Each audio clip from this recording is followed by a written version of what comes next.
আপু, তুমি একই পাগলামি শুরু করেছো। বেশি কথা বলিস না, যা বলি তাই কর। অ্যাপ্লিকেশনটা আমার অফিসে দিয়ে আসবি। 10 দিনের ছুটি তোমাকে দেবে? শেষ পর্যন্ত চাকরিটাই না চলে যায়। গেলে যাবে, কোথাকার কোন শুভর জন্য অন্য হাসপাতালে গিয়ে তুমি তার সেবা করছো, এটা বাড়াবাড়ি না? এত কথা বলিস না তো, তুই যা।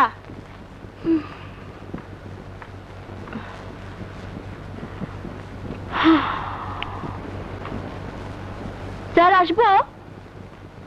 এসো।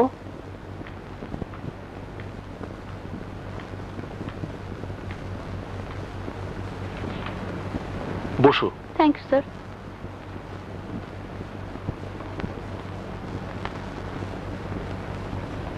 স্বপ্না, কি হয় তোমার? বড় বোন। 10 দিনের ছুটি দিয়ে কি করবে? কোনো প্রাইভেট হাসপাতাল এত ছুটি দেয়? কি ব্যাপার বলো তো? স্যার, আপনাদের হাসপাতালে এক শুভ কি সব করেছে না, ওকে নিয়ে চক্ষু হাসপাতালে পড়ে আছে। ও আচ্ছা, যাই হোক, বিষয়টা ইমোশনাল। আমি এদিকটা দেখলাম, কিন্তু তোমরা স্বপ্নাকে সামলাও, নইলে সেও মরবে, তোমরাও বিপদে পড়বে। কেন এসব ঝামেলা করছো স্বপ্না? আমার তো কিছুরই প্রয়োজন নেই। কথা বলো না তো।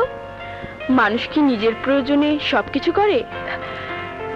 পরের জন্য তো অনেক কিছু করতে হয়।